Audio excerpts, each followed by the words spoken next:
Bienvenue à tous dans cet épisode de La Lettre Pro, le podcast Intelligence Artificielle. Je suis Brulatour, le rédacteur en chef de La Lettre Pro. Aujourd'hui, nous allons explorer certaines des actualités marquantes du secteur de la radio et du podcast. Voici un aperçu des titres du jour. L'Arcom a obtenu le label Égalité professionnelle entre les femmes et les hommes. Lagardère Radio rassemble plus de 5 millions d'auditeurs. Global Player est maintenant intégré dans les véhicules BMW et Mini au Royaume-Uni. Selon le baromètre 2026, 35% des Français écoutent la radio pour s'informer quotidiennement. L'intelligence artificielle est à l'honneur pour la Journée mondiale de la radio 2026. Le DAB+ continue de progresser en Bretagne et dans les pays de la Loire. Love in Fun fait son retour en format 100% digital sur Fun Radio. Christophe Schalk alerte sur les fragilités du modèle radio indépendant. Et enfin, l'Italie est sommée d'agir contre les interférences FM transfrontalières. Commençons par la première actualité. L'Arcom a obtenu le label Égalité professionnelle entre les femmes et les hommes en novembre 2025. Ce label, délivré par AFNOR Certification, valorise les efforts de l'Arcom pour promouvoir l'égalité de traitement, de parcours et d'opportunités entre les sexes. Un audit réalisé en 2023 a permis de confirmer ces avancées sans aucun point de vigilance. L'Arcom avait déjà initié sa candidature à ce label en 2023, prolongeant ainsi les démarches engagées par ses prédécesseurs, notamment le Conseil supérieur de l'audiovisuel qui avait obtenu le label Diversité en 2012. Ce nouveau label vient compléter celui de Diversité, reçu par l'Arcom en septembre 2024. L'engagement en faveur de l'égalité professionnelle est un axe structurant pour l'Arcom, impliquant l'ensemble de ses équipes.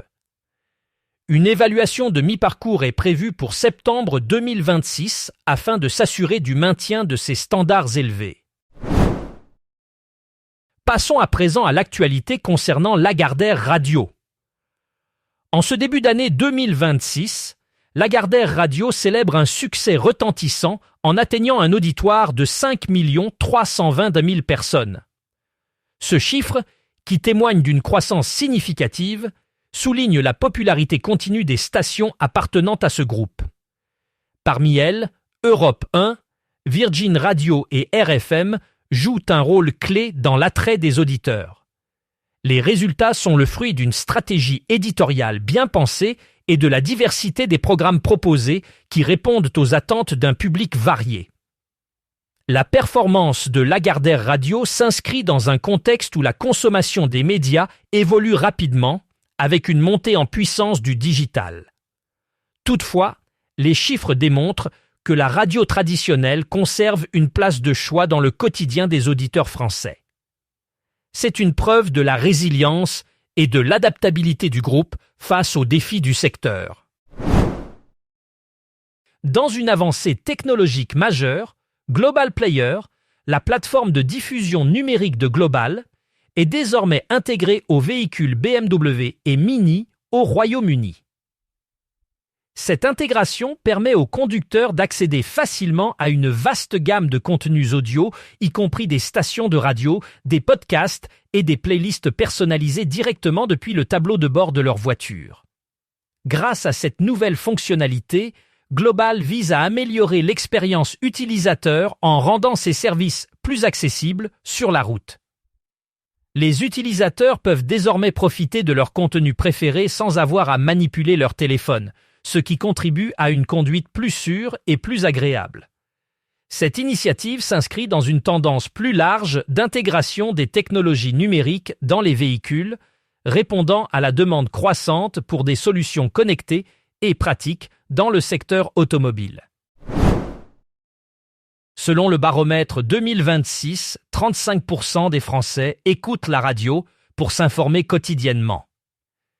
Cette étude met en lumière l'importance continue de la radio comme source d'information dans un paysage médiatique en constante évolution. Malgré l'essor des plateformes numériques et des réseaux sociaux, la radio reste une référence clé pour les auditeurs à la recherche d'informations fiables et instantanées. Ce chiffre témoigne de la capacité des stations de radio à adapter leur contenu pour répondre aux attentes d'un public diversifié et exigeant. En outre, l'étude souligne que la radio a su maintenir la confiance de ses auditeurs grâce à une programmation variée et à une couverture approfondie de l'actualité. Les résultats de ce baromètre confirment la résilience du média radio face aux nouveaux défis de l'ère numérique et son rôle indispensable dans le quotidien des Français. À l'approche de la Journée mondiale de la radio 2026, l'attention se tourne vers l'intelligence artificielle. Prévue pour le 13 février sous l'égide de l'Organisation des Nations Unies pour l'éducation, la science et la culture, cet événement met en lumière le thème radio et intelligence artificielle. Alors que l'intelligence artificielle s'intègre de plus en plus dans les processus de production et de diffusion, elle soulève des questions essentielles sur l'avenir de la radio. Cette édition vise à encourager un dialogue mondial entre les voies humaines et numériques, tout en explorant les innovations et les responsabilités du secteur. Plus de 170 pays et près de 1000 radios participeront à cet événement, témoignage de l'importance de ce thème.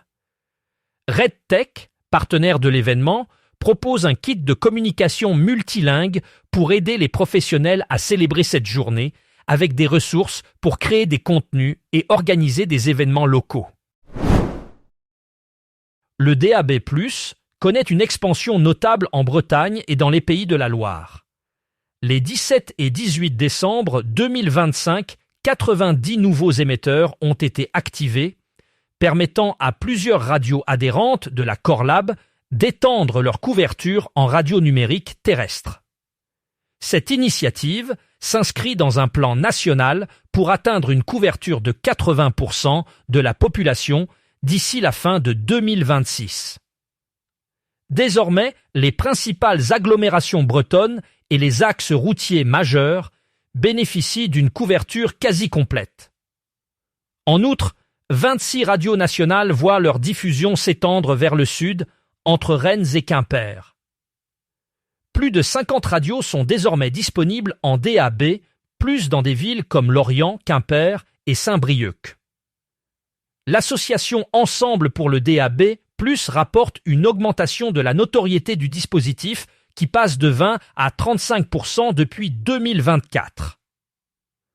Cette progression du DAB+ représente une avancée significative pour la diffusion numérique locale.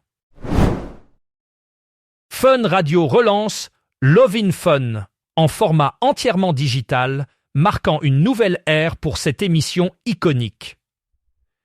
Initialement lancé en 1992, Love in Fun s'est imposé comme un rendez-vous incontournable pour les jeunes, abordant des sujets de vie amoureuse, de sexualité et de bien-être avec humour et bienveillance.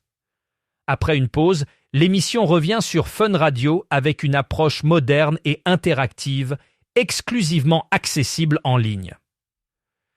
Cette transition vers le numérique permet aux auditeurs de profiter d'une expérience enrichie grâce à des fonctionnalités interactives et des contenus exclusifs.